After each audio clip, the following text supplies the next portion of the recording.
Greetings, Jeepers. Today, in preparation for the first start of the season, just looking at the manual, we're going to put some engine oil into the Go Devil. And the manual says 4 quarts with filter. So that's what we're going to work with. And we're just going to use a Penrite Classic Light it is. But the most important thing is it's a high zinc oil. So that's what these engines like. We cleaned out all the old oil. We're just going to prime the filter canister a little bit. Now we're going to drop in our filter seat in the canister, and then we're going to apply a little bit of oil to the gasket that goes on the canister. Put that onto the canister. It just seats right on the top. Put the top on, and I would recommend using a new crush washer. They're copper. You can see that was the old one, so it's kind of chewed up. This is the new one, and it's in good shape.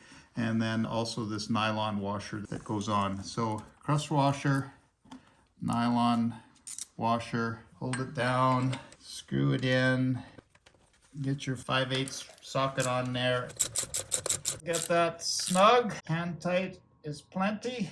Next, get your dipstick out, in goes the engine oil. This jug happens to be 5 liters, so in terms of quarts, it'll take it all.